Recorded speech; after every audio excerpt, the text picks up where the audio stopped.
નમસ્તે વિદ્યાર્થી મિત્રો, આપ સૌનું ફરી એકવાર સ્વાગત છે આ ઓનલાઈન એજ્યુકેશન પ્રોગ્રામની અંદર.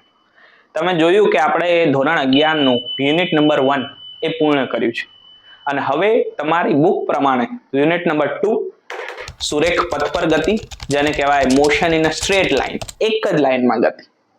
યુનિટ નંબર 3 સમતલમાં ગતિ, જેને કહેવાય મોશન ઇન અ પ્લેન, કે ભાઈ એક પ્લેન છે, એક સમતલ છે ને એમાં કોઈ ગતિ થઈ રહી છે તો શું છે. અને યુનિટ નંબર 4 ગતિના નિયમો, લોઝ ઓફ મોશન. તો જ્યારે હું અને તમે અત્યારે વાત કરી રહ્યા છીએ તો બહુ સામાન્ય છે, આપણને કોઈ એવા બધા પ્રશ્નો નથી કે ભાઈ ગતિ એટલે શું. તમને ખબર છે કે કોઈ વસ્તુ આમ પડી છે અને તમે આમ લપકણું કરો તો વસ્તુ ખસી જાય, હા કે ના, તો ગતિ થઈ ગઈ. પણ પહેલાના સમયમાં કોઈ એવો ખ્યાલ સ્પષ્ટ નહોતો કે ભાઈ ગતિ એટલે શું, મોશન એટલે શું. તમે આ ત્રણેય યુનિટને જોયું, એમાં એક શબ્દ ક્લિયર છે, કોમન છે, ગતિ ગતિ ગતિ. આ સુરેખ પથ પર ગતિ, આ સમતલમાં ગતિ, ગતિના નિયમો, ગતિને ઇંગ્લિશમાં કહેવાય મોશન. તો આ બધી વસ્તુ ચાલુ કઈ રીતના થઈ, અથવા તો ધોરણ 11 ની અંદર આપણે આ ત્રણ ચેપ્ટરનો અભ્યાસ કરીએ છીએ પણ પહેલા સેમિસ્ટરની અંદર અથવા તો ભાગ 1 ની અંદર, કેમ આ બધી વસ્તુ ચાલુ ક્યાંથી થઈ અને કઈ કઈ રીતના આનો ખ્યાલ વિકસતો ગયો. તો આજે આપણે આ ત્રણેય ચેપ્ટરનું ઇન્ટ્રોડક્શન રાખ્યું છે, પરિચય. આપણે જાણવા ઈચ્છીએ છીએ કે આ બધી વસ્તુની શરૂઆત ક્યારથી થઈ.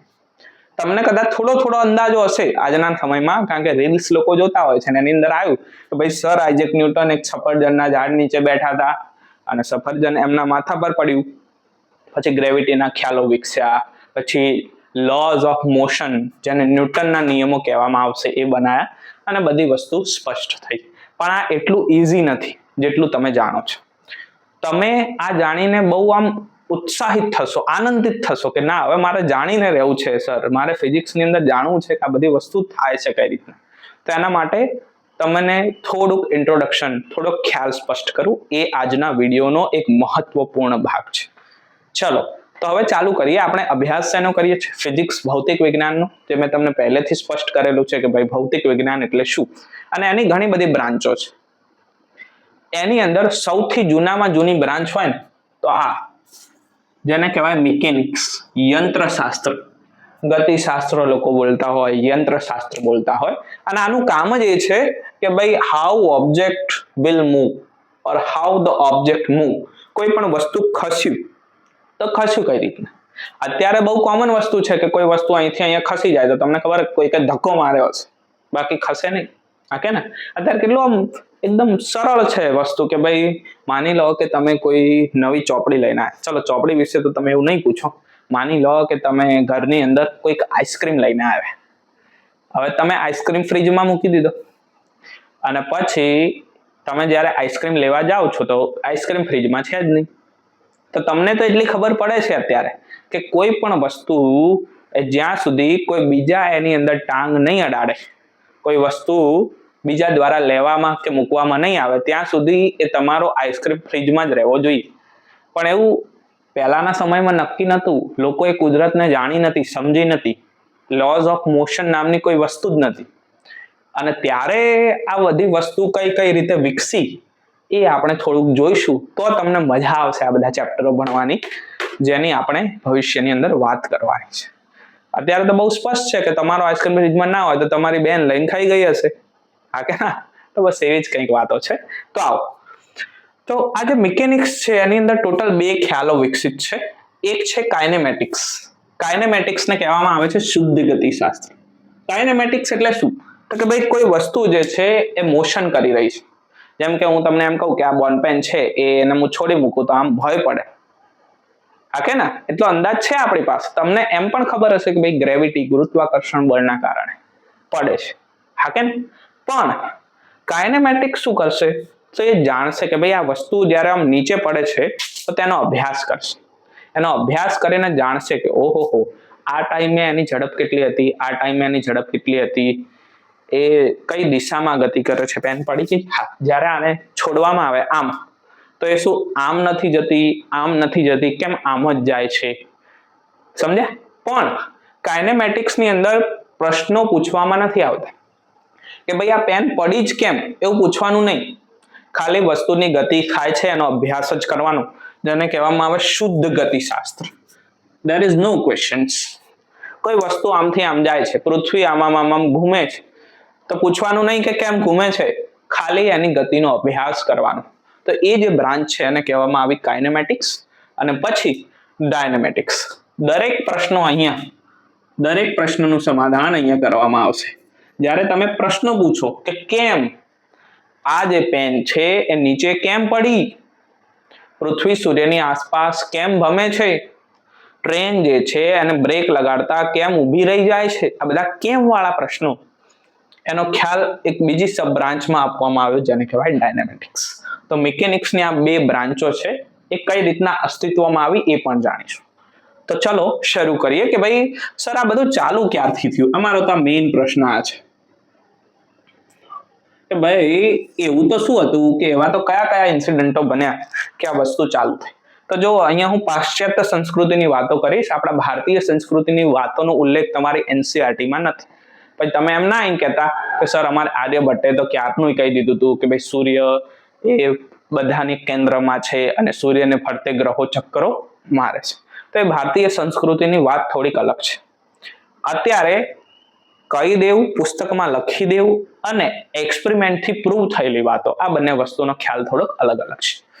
તો પહેલો જે વ્યક્તિ હતો જેનું નામ છે એરિસ્ટોટલ. હવે બાયોલોજી વાળા એવું કહેશે કે સાહેબ આ તમે એરિસ્ટોટલને કેમ લઈ લીધો, એ તો અમારા બોટની કે ઝૂલોજી ખબર નહીં શેના પિતા તરીકે ઓળખવામાં આવે.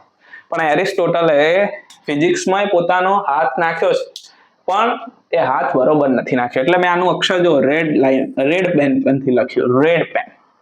કારણ કે આને જેટલી વ્યાખ્યાઓ કરી કે જેટલી ખ્યાલો સ્પષ્ટ કર્યા એ બધા લાલ પેન વાળા, આપણે નહીં આપતા ખોટું 0 માર્ક્સ, એવા જ ખ્યાલો હતા. તો એરિસ્ટોટલ એનો જન્મ ઈસવીસન પૂર્વે 384 એટલે ઈસુ ખ્રિસ્ત જ્યારે જન્મે એ પહેલાની આ બધી વાતો છે. અને એરિસ્ટોટલ એવું માનતા કે માની લો કે કોઈ ધનુષ બાણમાં તીર છોડવાનું આવે, આમ રામ જ્યારે આમ તીર છોડે તો આ જે તીર જાય અને તીર ગતિ કરે છે, તો એને પાછળ જવાબદાર શું છે, તો એના પાછળ જવાબદાર એવું કહેતા એરિસ્ટોટલ, હું નહીં કહેતો હો, એરિસ્ટોટલ કહેતા કે આ જે પૂછ નથી ત્યાં હવા જે છે એ ધક્કો મારતી હશે, અને આ ધક્કો મારે છે માટે આ તીર આગળ જાય છે.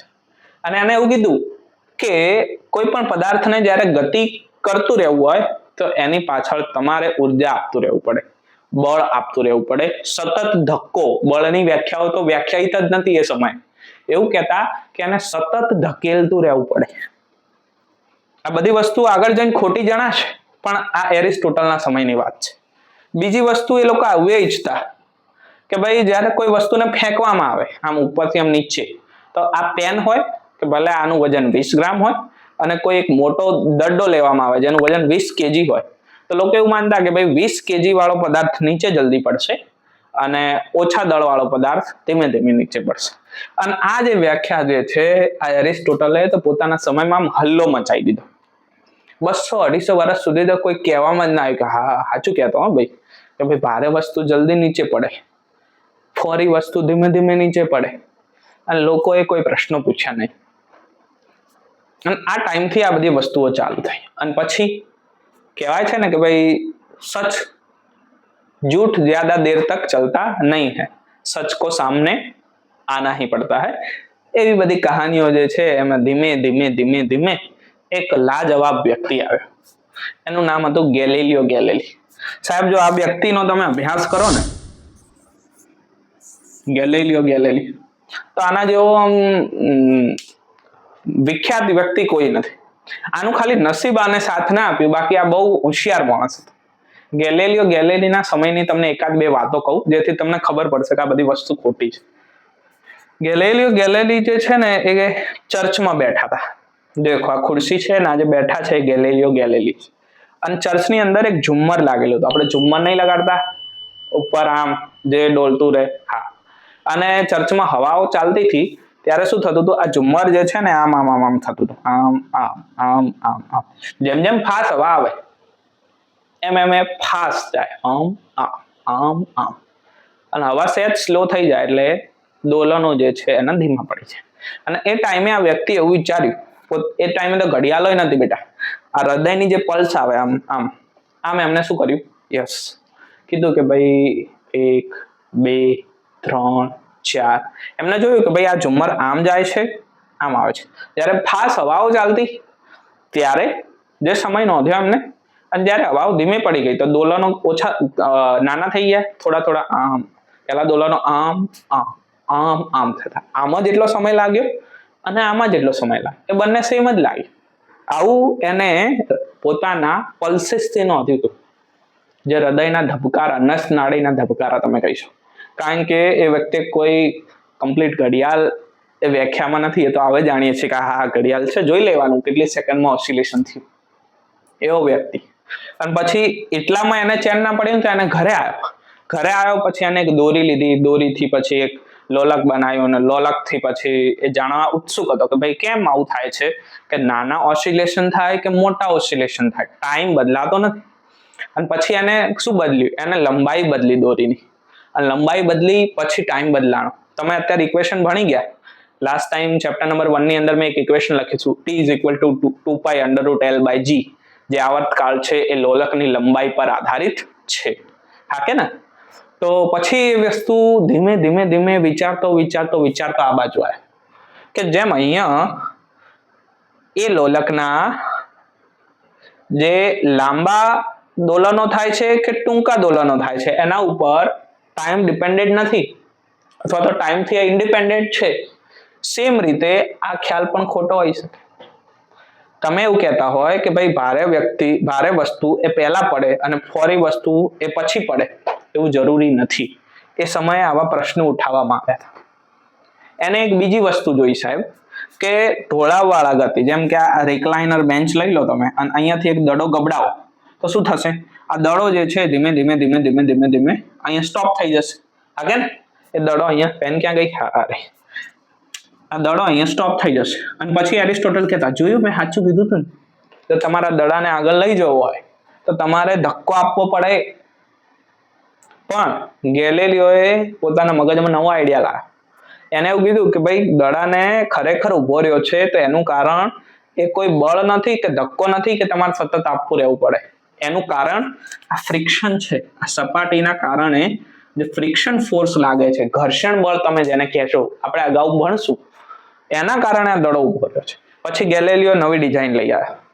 જો અહીંયા કાચની સપાટી, જે મેં રેડ પેન કરી છે, કાચની સપાટી છે, લીસી, કે જ્યાં ફ્રિક્શન નથી, ઘર્ષણ બહુ ઓછું છે.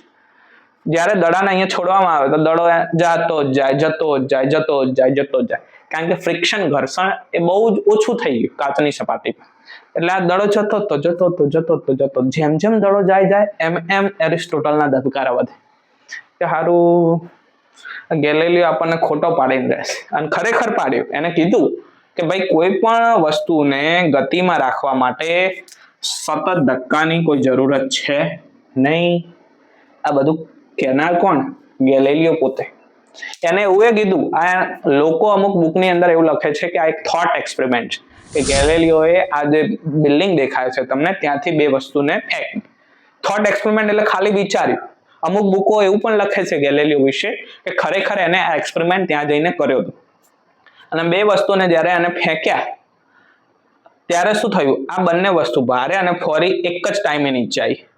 એના થોટ એક્સપેરિમેન્ટ કે બુકના એક્સપેરિમેન્ટમાં એવું બતાવવામાં આવે છે કે આ ફોરી વસ્તુ અને ભારે વસ્તુને તમે જોઈન્ટ કરી દો, એટલે ભાઈ ખાલી અટેચ કરી દો કશે, તો બંને એક જ ટાઈમે નીચે આવે. પછી એ પ્રશ્ન ઉભા થયા કે ભાઈ આવું કેમ? ફોરીને તો રહી જવું જોઈએ ને, પછીથી પડવા, ભારે પહેલા નીચે આવે છે. અને આવા બે પ્રશ્નો ઉભા થયા, જે ગેલેલિયોએ થોડાક સ્પષ્ટ કર્યા. અને હવે તમને ત્રીજી વસ્તુ કહું, તમને જાણીને બહુ જ મજા આવશે. આ જે નહીં, સર આઇઝેક ન્યૂટન, જો યર જુઓ ખાલી તમે, સર આઇઝેક ન્યૂટન, એનો જન્મ થાય છે 1642માં, ક્રિસમસ હતી ત્યારે. હા, એ દિવસે ક્રિસમસનો દિવસ. તમે જો 1594માં ગેલેલિયોનો જન્મ, મર્યો 1642માં, પછી 1642 ની અંદર ન્યૂટન આવ્યા. એટલે આ મર્યો ના આવ્યો. અને આનો જે ખ્યાલ છે એ આ વ્યક્તિએ નીચોડી પાડ્યો. કઈ રીતના હું તમને કહું. આ જ્યારે બધી વસ્તુ ગેલેલિયોએ કીધી ને, ત્યારે ગેલેલિયોને કોઈ ના માન્યા. ખોટું ક્યાં છે? ગેલેલિયો આવું બધું હતું હશે? આ બરોબર કહીને ગયો તો એરિસ્ટોટલ. લોકોએ ના માન્યું તો ના જ માન્યું. ખરેખર એ મરી ગયો ભાઈ, તો એ ના માન્યું. એને તો સજાએ આપવામાં આવી કે ભાઈ તું ભ્રમિત કરે છે લોકોને. એને એવો પણ ખ્યાલ વિકસાવ્યો હતો. પોતાના સમયની અંદર એક ટેલિસ્કોપ લાવ્યું હતું. એમ ટેલિસ્કોપ બનાવ્યું નતું, બનાવવા વાળા બીજા, દૂરબીન જેને તમે કહો. એનાથી એને ખગોળીય વિજ્ઞાનનો પણ અભ્યાસ કર્યો હતો. બધું ખોટું ખોટું જે વસ્તુ સાચી કીધી હતી એ પબ્લિકે એવું કીધું કે આ બધું ખોટું ખોટું કહે છે, લોકોને ભ્રમિત કરે છે, અને સજા પણ આપવામાં આવી. અને હવે જોજો, હવે ટાઈમ આવ્યો છે, તમે કદાચ અહીંથી થોડુંક જાણતા હશો. 1642 સર આઇઝેક ન્યૂટન, સર કહેવામાં આવે છે, મેં અહીંયા લખ્યું નથી કારણ કે લખવા જેવું મને લાગ્યું નહીં. સર આઇઝેક ન્યૂટન, ના ખરેખર બહુ જ મહાન ગણિતજ્ઞ પોતાના સમયનો કહેવાય તો સર આઇઝેક ન્યૂટન મેથેમેટિશિયન હતો એ સમય. સર આઇઝેક ન્યૂટનની વાતો જો તમે જાણવા જશો ને તો બહુ દિલચસ્પ વાતો છે. તમે જાણો કે હમણાં કોરોના આવ્યું, પછી આ યુદ્ધો થયા તો લોકો ચિંતામાં આવી ગયા કે ખરેખર આપનું શું થશે, ફેમિલીનું શું થશે. આ ભાઈ એ ટાઈમ ઉપર એવા એક્સપેરિમેન્ટ કરીને ફેમસ થઈ ગયો કે એનું નામ આજે પણ ચોપડીમાં છે. કેવા કહું જો, સર આઇઝેક ન્યૂટન એ બહુ બ્રિલિયન્ટ મેથેમેટિશિયન હતો, પહેલેથી જ ભણવામાં હોશિયાર. એમ જ્યારે 10th ગ્રેડ કે 12th ગ્રેડ કરી લો પછી કોલેજ ભણવા જાઓ તો આ ભાઈ કેમ્બ્રિજની અંદર ભણે છે, લંડન. અને જ્યારે એ ભાઈ ભણતો ત્યારે એનો ભેટાડો અથવા તો આજે બધી વાત હતી ગેલિલિયો, આ વાત એરિસ્ટોટલની, એક બે બીજા સાયન્ટિસ્ટ કે જે એ સમયના બ્રિલિયન્ટ હતા એ એના ગ્રુપની અંદર આવ્યા અને ભાઈ એ બધાને નીચોઈ પાડ્યા. એને ગેલિલિયોનો ખ્યાલ પણ જાણી લીધો, એને એરિસ્ટોટલનો ખ્યાલ પણ જાણ્યો, એને બીજા એક બે બીજા હતા એનો ખ્યાલ પણ જાણ્યો. શું થયું? હા, ખ્યાલ પણ એને જાણ્યો. અને પછી શું થયું? બ્લડ આવ્યું, ચાલશે. હા, તો સર આઇઝેક ન્યૂટને આનો ખ્યાલ પણ જાણ્યો, આનો ખ્યાલ પણ જાણ્યો, અને જે એક બે બીજા હતા એનો ખ્યાલ પણ જાણી લીધો. બધાને નીચો એને પી ગયો ભાઈ, એટલે કે જાણી લીધું, વાંચી લીધું એમના વિશે. અને પછી શું થયું ખબર? એ ટાઈમે એક છે ને મહામારી તમે જેને કહી શકો એ ફેલાઈ ગઈ, જેમ કોરોના ના થાય એમ એ સમય. અને ભાઈને બધું બંધ થઈ ગયું, ઘરે આવવું પડ્યું કે ભાઈ ચલો યુનિવર્સિટી બંધ, જાઓ ઘરે. અને પછી ઘરે આવ્યા ત્યારે આ જે એક્સપેરિમેન્ટ છે એને આખી દુનિયા જાણે છે કે ભાઈ એ સમયનો હાવ નવરો સમય, યુનિવર્સિટીઓ બંધ, બધું બંધ, મહામારી ફેલાઈ ગઈ હતી. જેને કહેવાય ને કે ભાઈ એક એ સમયની દુર્ઘટના જેને તમે કહી શકો ગુજરાતીની અંદર. એક ફ્લૂ કદાચ એક ફેલાયેલો હતો, ફ્લૂ જામની બીમારી, જેમાં કોરોના જેવી બીમારી ના એવી નામ હું ભૂલું છું અત્યારે, પણ ત્યારે આ ભાઈ ઘરે આવ્યા, યુનિવર્સિટી બંધ થઈ, હાવ નવરો ટાઈમ, એકદમ ફ્રી. અને ત્યારની આ ઘટના છે કે ભાઈ બેઠા હતા. હવે કેમ મેં અહીંયા બે ઝાડ દોર્યા? કારણ કે અમુક બુકનું એવું કેવું છે કે ભાઈ સફરજન છે એ સર આઇઝેક ન્યૂટનના માથા પર પડ્યું, અને અમુક બુકો એવું કહે છે કે ના, એમને ખાલી સફરજનને પડતા જોયું. તો હવે તમારે જે માનવું હોય માની શકાય. જો આ સફરજનનું ઝાડ જ છે તો તમે એવું માનો છો કે ભાઈ સફરજન એમના માથે પડ્યું તો અહીંથી પડ્યું હશે, પડતા જોયું તો અહીંથી પડ્યું હશે. એટલે મેં બે ઝાડો દોરી દીધા, બરોબર છે ને? એટલે તમને એવું ના લાગે, ખોટું ના લાગે. અને હવે જોજો થયું કેવું, લોકોને એવું લાગ્યું કે ઓહો સફરજન પડ્યું, માથે પડ્યું, ગમે અહીં પડ્યું હોય, સફરજન પડ્યું. તો જો આ ભાઈ આમના કોન્ટેક્ટમાં ના આવ્યા હોત, કોન્ટેક્ટ ઇન ધ સેન્સ આમને ના વાંચ્યા હોત, આમને ના વાંચ્યા હોત, એ ટાઈમે જો એમને એટલો અભ્યાસ ના કર્યો હોત તો સર આઇઝેક ન્યૂટન શું કરત? સફરજન લઈને ખાઈ જત. પતી ગઈ વાત. કોઈ વસ્તુ જાણવા જ ના મળત. એમને પછી વિચાર્યું ઓહો ભાઈ હું આટલું બધું તો જાણું છું, આ વસ્તુ નીચે આવી તો કેમ આવી? પ્રશ્ન આવ્યો. આ મોશનમાં રાખવાની જરૂર નથી, આનો તો ખાલી અભ્યાસ કર્યો કે ભાઈ આ જાય છે તો કંઈક ધક્કો વાગે છે, તો આ કાઇનેમેટિક્સ છે, શુદ્ધ ગતિશાસ્ત્ર. કેમ આ બધા પ્રશ્નો, અને પછી બ્રાન્ચ આવી ડાયનેમેટિક્સ.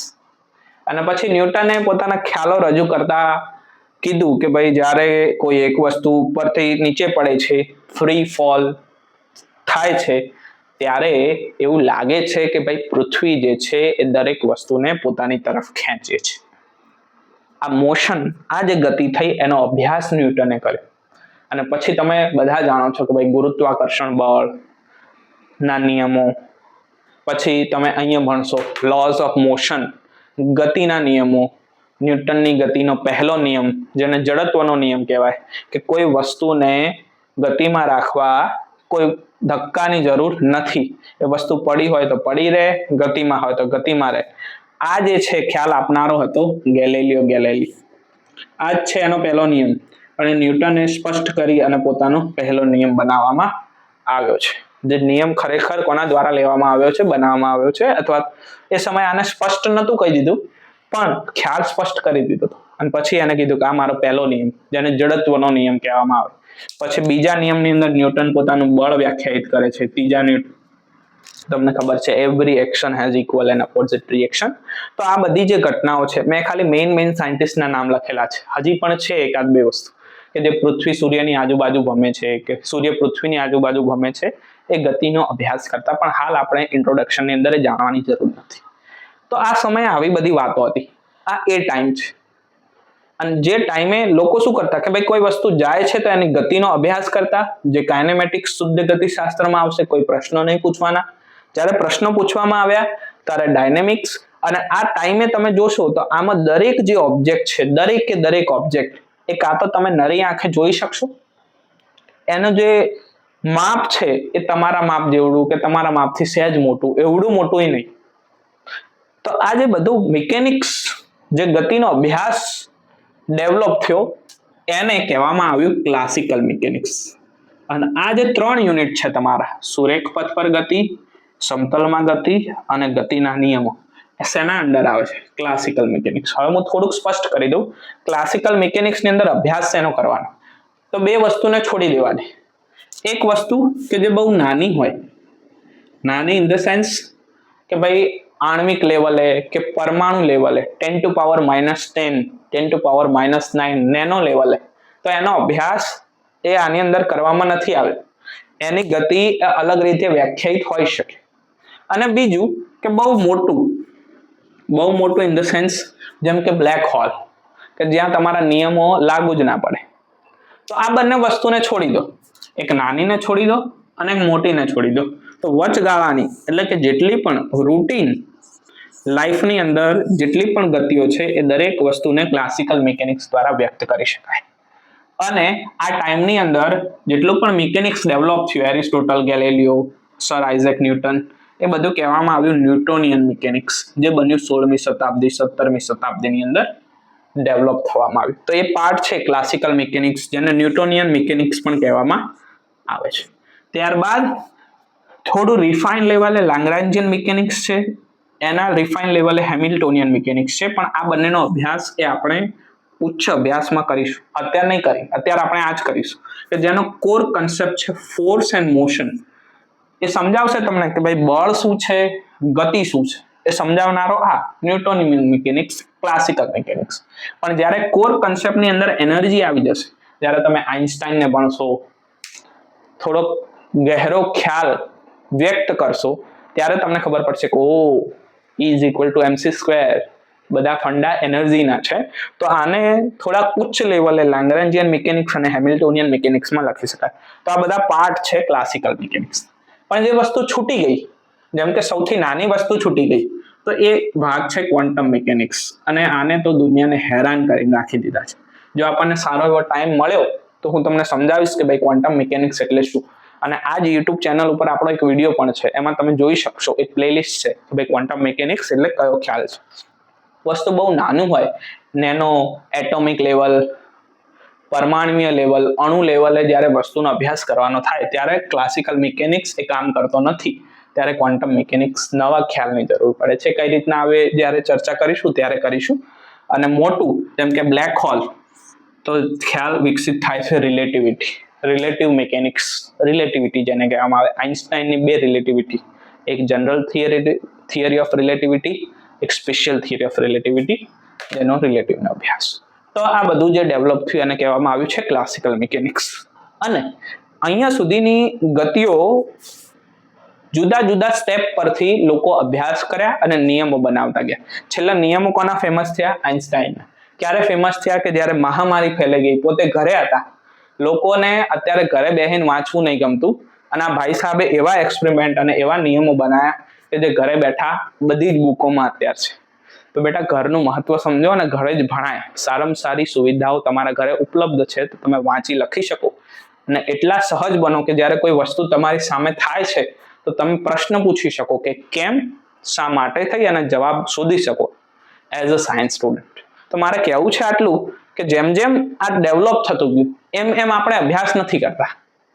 છેલ્લે ન્યૂટને ગતિના નિયમો આપી દીધા કે ભાઈ કોઈ પણ મોશન થશે તો તમને ખબર છે કે આ ત્રિપરિમાણીય દુનિયા છે, જેમ કે 1D 2D 3D. કોઈ વસ્તુને હું પેનમાં આમ ફેંકીશ તો એ ગમે ત્યાં રૂમની અંદર જઈ શકે છે.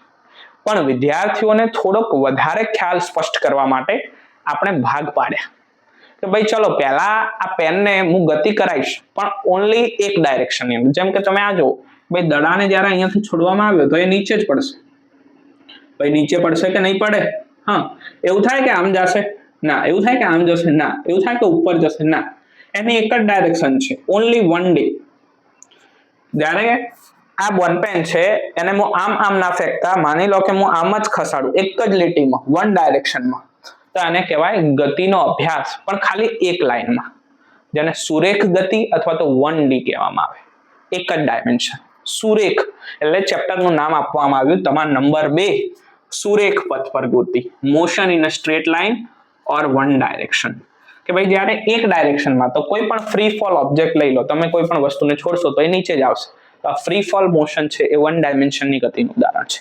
તો પહેલા અમે તમને અભ્યાસ કરાવીશું મોશન ઇન 1D, સુરેખ પથ પર ગતિ. ક્લિયર છે?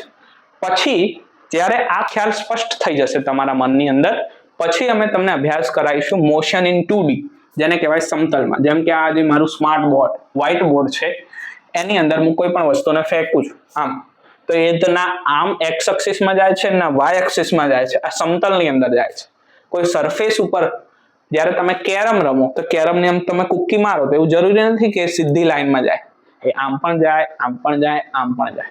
તો જ્યારે એવું થાય, કોઈ પણ વસ્તુને તમે ફેંકો તો એ લાઈનમાં નહીં જાય. તમને ખબર છે કે એ આમ કરીને આમ પરવલયાકાર પાથ બનાવશે. તો આ બધી જ વસ્તુનો અભ્યાસ આપણે આની અંદર કરીશું, જેને કહેવામાં આવે છે સમતલમાં ગતિ, મોશન ઇન અ પ્લેન, જેને કહેવામાં આવે છે 2D. અને ત્યારબાદ મોશન ઇન 3D અથવા તો લોઝ ઓફ મોશન, અથવા તો ન્યૂટને કયા કયા નિયમો બનાવ્યા છે અને બધા ઇક્વેશનના ફોર્મમાં કઈ રીતના આપ્યા, એ બધી વસ્તુનો અભ્યાસ આપણે ગતિના નિયમો, લોઝ ઓફ મોશનની અંદર કરીશું. આની 3D ની ગતિ પણ આવી જાય. 2D ની કરો પછી એક ડાયમેન્શન એડ કરો, 3D ની ગતિ પણ આવી જાય, ગતિના નિયમો પણ આવી જશે, એના ઇક્વેશનો આવશે, એના અંગેનો થોડોક વધારે ખ્યાલ આપણે સ્પષ્ટ કરીશું. પણ તમને એક વસ્તુ સમજાઈ ગઈ કે આ બધું જેટલું પણ ભણો એ આવે છે એની અંદર, ક્લાસિકલ મિકેનિક્સની અંદર. અને કદાચ 11મા ધોરણની અંદર આપણે કોઈ દિવસ ક્વોન્ટમ મિકેનિક્સની અંદર જવાનું નહીં થાય. કદાચ 12મા ધોરણની અંદર તમે થોડુંક ભણશો. તો આ રીતે આ બધી વસ્તુ ડેવલપ થઈ. તમને ખરેખર પહેલા નિયમો ભણાવવા જોઈએ અને પછી ખ્યાલ આપવો જોઈએ. આ સ્પેશિયલ કેસ છે બેટા, એક પરિમાણમાં ગતિ. તો પહેલા તમને ખબર હોવી જોઈએ કે ભાઈ ગતિ એટલે શું, પછી તમે એને સ્પેશિયલી ડિફાઇન કરો કે ભાઈ એક પરિમાણમાં ગતિ થાય છે. જેમ કે ફ્રી ફોલ, કે જ્યારે કોઈ ઓબ્જેક્ટને છોડવામાં આવે ત્યારે ગતિ, અથવા તો એક જ લાઈન, છુક ગાડી, રેલગાડી એક જ લાઈનમાં હેડે, એ ગતિ special case. Motion in 2D, સમતલમાં ગતિ સ્પેશિયલ કેસ, અને લોઝ ઓફ મોશન. બટ તમારી અન્ડરસ્ટેન્ડિંગને થોડી બેટર બનાવવી હોય તો તમારે આ રીતના અભ્યાસ કરવો પડે. માટે ચેપ્ટર નંબર 2 પહેલા આપવામાં આવ્યું, સુરેખ પથ પર ગતિ, સ્પેશિયલ કેસ ભણો તમે. પછી સમતલમાં ગતિ, પછી ગતિ વિશેનો અભ્યાસ. પણ એના માટે જે જરૂરી ઇન્ફોર્મેશન છે એ મેં આજે તમને કહી દીધી કે ભાઈ આટલું જો તમને ખબર હોય કે ભાઈ આ ક્લાસિકલ મિકેનિક્સનો એક પાર્ટ છે, ક્લાસિકલ મિકેનિક્સને ન્યૂટોનિયન મિકેનિક્સ તરીકે ઓળખવામાં આવે છે. આ બધા ખ્યાલો ક્યાંથી વિકસવામાં આવ્યા, તો આ ટાઈમે આ બધા લોકોએ ખ્યાલો વિકસાવ્યા. અને આના ટોટલ 2 ભાગ છે, કાઇનેમેટિક્સ અને ડાયનેમેટિક્સ. અને જે મેઇન જે કોર છે એ શું છે આપણું મિકેનિક્સ. કોઈ પણ ગતિનો અભ્યાસ એ મિકેનિક્સની બ્રાન્ચમાં આવે છે, જે સૌથી જૂનામાં જૂની ભૌતિક વિજ્ઞાનની શાખા છે. તો હવે આપણે નેક્સ્ટ ક્લાસની અંદર ચેપ્ટર નંબર 2 સુરેખ પથ પર ગતિથી શરૂ કરીશું અને ધીમે ધીમે જાણતા જઈશું કે ભાઈ જ્યારે ગતિ એક ડાયરેક્શનમાં છે તો કેવી રીતની છે, ગતિ 2 ડાયરેક્શનની અંદર છે તો કેવી રીતની છે, અને ગતિના નિયમોનો અભ્યાસ, કયા નિયમો એ ન્યૂટને રજૂ કર્યા, કયા ગેલિલિયોએ રજૂ કર્યા, અને સાથે સાથે એ નિયમો ક્યારે લાગુ પાડી શકાય અને ક્યારે નથી લાગુ પડતા. મેં કીધું ને કે ભાઈ ન્યૂટોનિયન મિકેનિક્સ એવું જરૂરી નથી કે દરેક વખતે કામ કરશે. અમુક વખતે એની પણ હદ હશે. તો એ હદો શું છે, ક્યારે ક્યારે આપણે ઉપયોગમાં લઈ શકીએ. અને સૌથી ખાસ આપણે જેટલું પણ ડેવલપમેન્ટ જોઈએ છે, દેખો આ ટાઈમે ઘડિયાળ નથી, પણ ઘડિયાળ નથી તો જ્યારે આને લોલકનો ખ્યાલ આવ્યો તો તમને ખબર હશે કે ભાઈ ક્રિશ્ચિયન હાઇગિન્સ નામનો એક સાયન્ટિસ્ટ આવશે અને એ પહેલી લોલક ઘડિયાળ બનાવશે. તમને ખબર હશે તમારા બાપ દાદાઓના જમાનાની અંદર એક લોલક વાળી ઘડિયાળ આવતી, ટીંગ ટીંગ ટીંગ થતી હશે. તો એ કન્સેપ્ટ અહીંથી વિકસાવવામાં આવે છે.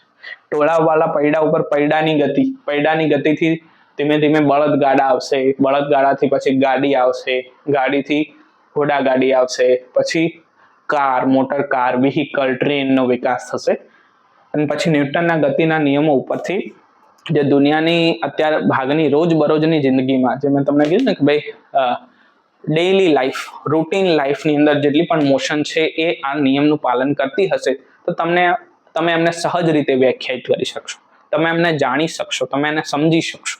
તો આ બધી વસ્તુ એ એક અવિભાજ્ય જીવનનો અંગ બનવા જઈ રહ્યું છે, જેને આપણે જાણવાનું છે, જેને આપણે સમજવાનું છે. અને પછી જો તમે આને એપ્લાય કરશો તો એટલી મજા આવશે, તમને ફિઝિક્સને જાણવામાં એટલો રસ આવશે કે ખરેખર ના સાહેબ વિડીયો તમે સ્ટોપ ના કરો, આજે જ બધું જાણી લેવું છે, એવી તમને દિલમાંથી ઈચ્છા થશે. તો એના માટે બસ આપણી સાથે જોડાયેલા રહો અને બસ આવી જ રીતના થોડી દિલચસ્પીથી અભ્યાસ કરો. તમારી રુચિ જો એની અંદર નાખશો તો પછી કોઈ પણ વસ્તુ એ તમારે ગોખવાની જરૂર નહીં પડે, એ સમજણથી આસાનીથી આવડી જશે. તો બસ આટલે સુધી રાખીએ. આઈ હોપ કે તમને ઇન્ટ્રોડક્શનની અંદર મોટા ભાગની ખબર પડી ગઈ હશે અને આપણે ધીમે ધીમે હવે chapter number 2, chapter number 3, chapter number 4 તરફ આગળ વધીશું. આશા રાખું કે તમને એટલી તો ખબર પડી હશે કે આ બધી વસ્તુઓ જે છે એ ઇન્ટરકનેક્ટેડ છે. ક્લાસિકલ મિકેનિક્સ, ન્યૂટોનિયન મિકેનિક્સનો જે ખ્યાલ છે, તો જો તમે આ ચેપ્ટરની અંદર કંઈક વસ્તુ છોડશો તો એની તકલીફ તમને આમાં જોવા મળશે, આની તકલીફ તમને આમાં જોવા મળશે. તો તમારે કન્ટિન્યુઅસલી આનો અભ્યાસ કરવો પડશે. ઠીક, thank you very much to all. Bus next ક્લાસની અંદર આપણે યુનિટ 2 ને અભ્યાસ કરીશું. સો